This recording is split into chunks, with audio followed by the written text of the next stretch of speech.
What's up, guys, and welcome to the first ever episode of The Sharon Show, hosted by yours truly, Sharon Spellman. Sharon motherfucking Spellman, actually. I have been talking about this Sharon Show for as long as I can remember, and we're doing it, and we're doing it right. We're going to get into the dirty details of all the shit in the beauty industry that they don't want you to know about. So I want you to grab your drink of choice, whether it's a coffee, a tea, a dranky drank, a puffy puff, whatever it may be, and let's start spilling. I do want to start off though with I love our industry. I love what our industry is supposed to be built off of. I do feel like right now there's so much comparison, right? There's so much pressure. You're constantly like, I'm not like them. I'm not going viral like them. You end up kind of losing yourself in the analytics. When you start to compare and contrast and you have this constant need that you need to be better, faster, whatever it may be, you're totally losing sight of yourself and like why you started in this industry to begin with. I just want to point out who we see online, they are showing you their best work when they look their hottest, when they've done the best transformation, confidence building, yada, yada, yada, and so forth. So you're essentially seeing people's highlight reels, right? And I'm guilty of doing the same thing. I try to get more vulnerable in there, but like that's kind of where we're at with social media. So of course, that's gonna instill this sense of like, am I doing good enough? Do I work the fastest? Are my foils the cleanest? Like, there's all these pressures that even someone like me, who maybe from the outside you think, oh, she's made it. She has her brand deals, she has her house. I just moved into a new house. Thank you, thank you. We'll get into that later or like on another episode. But you know, she has like I was saying, the brand deals, the car, the social media followers, the numbers. She's gone viral. Like, there's all these things that from the outside looking in, you might look at me and be like, oh my God, like you're comparing yourself to me. Well, I am also fucking comparing myself to everyone else out there as well. You know what I'm saying? There could be this new hairstylist on the block that's going viral. Maybe they gathered a little inspo from your girl and they took it and they made it theirs. Now I'm comparing myself. Do I need to start being like them? No, that's not what got me to where I am. Do I need to start pivoting how I talk to my clients or what my transformations look like? Because I swear there's this new kind of thing going on in the industry where you got to do this incredible hair to be an incredible hairstylist creator. And I don't think that's true. I'm the type of girl where I don't always create like the most dramatic, insane before and after hair transformation, but I'm gonna get to know my client. I'm gonna tell you their story and mine at the same time. I'm gonna share how we feel. We're gonna get real. We're gonna get vulnerable. And even if you don't like what I did to the transformation, because I never claimed to be the best hairstylist out there, you're gonna feel connected to us because I'm just being authentically myself, and so is my client. So I always look at myself and I'm like, Sharon, what are you doing whenever I start comparing and contrasting about like other people popping off or getting maybe the brand deal that I wanted? Because I'm like, I'm that bitch. I'm Sharon. And there's nobody out there that's Sharon Spellman. Do you know what I'm saying? And same for you. There's nobody out there that's blank blank. I think there's also another thing we can talk about like immediately, and that's putting your foot down.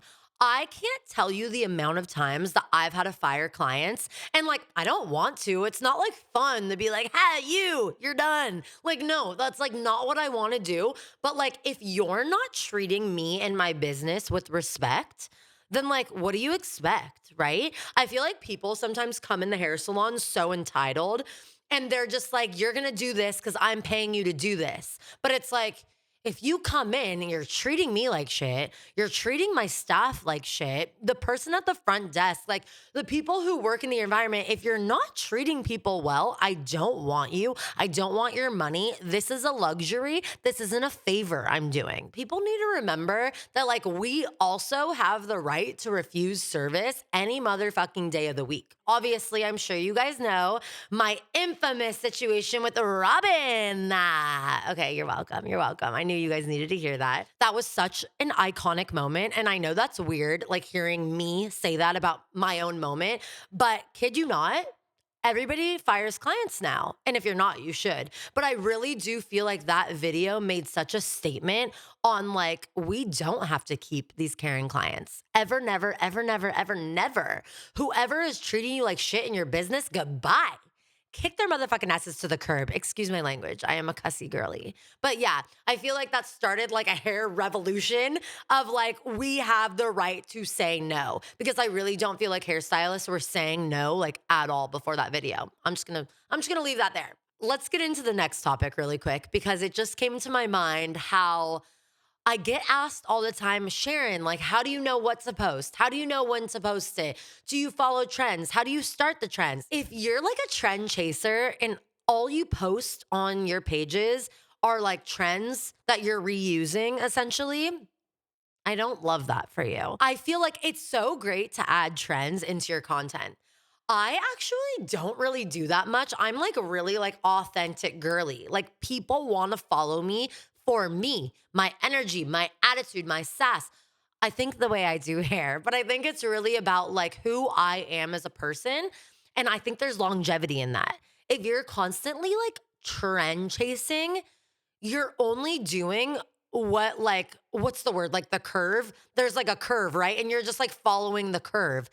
Following the herd is a better way to say it. Don't be a sheep, okay? When I see something trending and I'm like, ooh, this would fit really well with my niche, like what I do all the time, what people love me for, I will work it like cohesively together. I don't just like drop what I'm doing and be like, oh, everybody's singing this Wicked song and now I'm gonna sing it too. So if you're just chasing trends, you're constantly put in this like basket with so many other people. For me, I like the odds of doing something more unique than following a trend because like I was just saying, if all these people in this basket, right, are following this same trend and I'm in that basket, I am so easily lost. Whereas if I maybe take that trend and make it about something that's working for me already and I mix maybe the trend with my authenticity, the odds are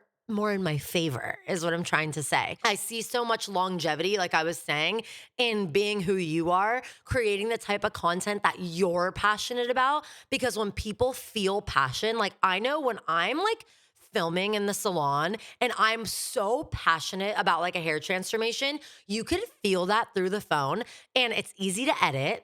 And I feel it while I'm editing. I'm like, oh, this is gonna be a banger. Like you could feel the energy. But if you're just like copy paste, there's not like an authenticity there. To give a little context, do you guys remember when everyone was like freaking the fuck out when TikTok was gonna be like shut down? I felt like I was the only one that didn't create a TikTok saying goodbye to my followers. And I'm not calling anyone out if you did. I'm just saying I didn't. I've been working so fucking hard since 2020 on my audience and like my community. It's more than the numbers for me. Like, oh, Sharon, you have 1.9 million followers on TikTok. You have done it on Instagram. You have done it on YouTube. For me, it's not really about that. It's, are these people engaging with me? Are these people like, are we creating something bigger than us? Is this a community? And so I'm going to leave that there. Let's talk about seriously what they don't talk about, because this industry, the beauty industry as a whole, I don't know if you guys are aware of this, but as of 2025, the beauty industry is worth over 600 billion. Okay. Not million, billion dollars. So there's a lot of room to make money. But really what they don't talk about is how hard it is to make it and like what is actually expected of you. And not even so much expected, but like required from the algorithm, from the brands, from everything to really like separate yourself as like a pioneer, like someone big in this beauty space. Because to be quite honest with you, it's so fucking oversaturated. Now we're getting to a point where everybody is on social. We are kind of past that point of hairstylists being like, I'm not gonna get on TikTok. I'm not gonna create videos. Like now, it doesn't matter how old you are, it doesn't matter where you live, what your clientele is, you're on social media and you're making that content. And ultimately, it's because we wanna get discovered. We want, whether it's from brands, clients, we want more money. Truly, what's so bad about saying out loud, I want more money? We want more money. That is why we do what we do. I want to be able to take care of my family's family.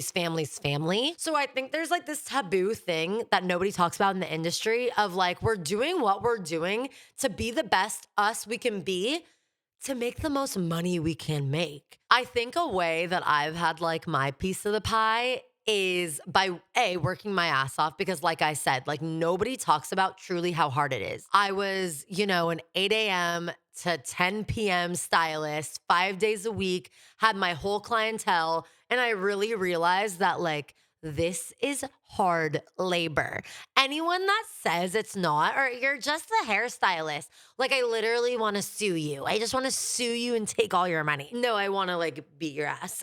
I want to do something. Don't ever belittle like a 9 to 5 hairstylist, because most times it's not 9 to 5. You know how much elbow grease goes into being that type of stylist? Hats off to y'all. If you chose the route of like dedicated stylist in that motherfucking salon behind the chair, like I give you all of the kudos that you rightfully deserve. I really took the route of I want to do brand deals. So I was like, how am I going to make it so that I can be financially sustainable, but with brand deals, right? Because right now I'm right here. I've killed it. I've created my clientele. I'm working around the clock and I'm making that money. When I had that one moment of like, this is me, look at me, the brands were like, wait, we love what she stands for.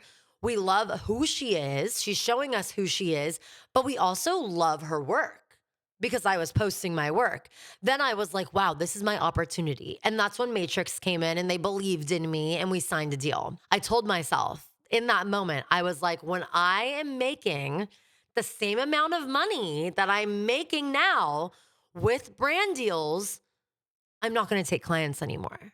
And that was like a crazy moment, because like, think about it. When you like stop taking clients, that's like they're going to find another hairstylist and they're probably not going to come back to you, because 9 times out of 10, that other hairstylist might be better than you or cheaper than you or whatever it may be. So once you release a client, you need to know that like that client might be gone forever.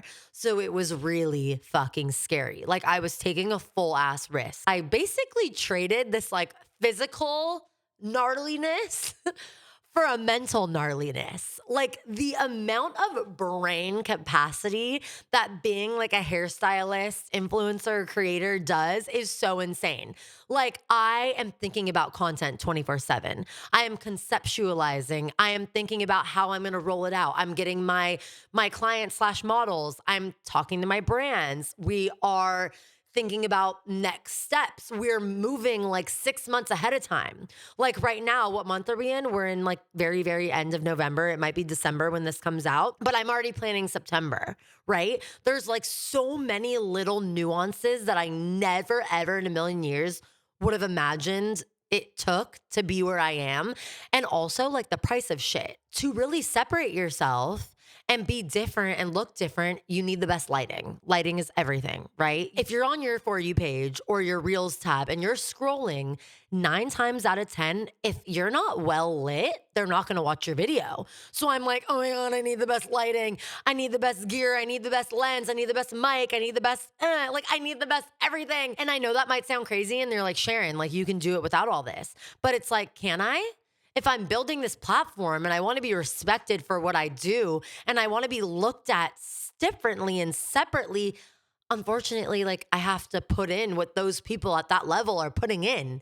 And it costs a lot of damn money, okay? That's why what we're doing right now is so insane, because this is one of those times where I'm fully stepping out of my comfort zone. The last time I felt how I do right now was when I stopped taking clients and started just doing brand deals and making content. And I am just going to embrace this new chapter. And this is just such a surreal moment. So if you made it this far, truly, truly know I love you. I appreciate you. Make sure you guys like, Comment what you think, even if you fucking hate it. Comment what you want to hear me talk about next. Make sure you subscribe. Follow me on Instagram, TikTok at Sharon.simplyinsane. Welcome to the motherfucking Sharon Show. I'm so excited to see you on the next one. Bye.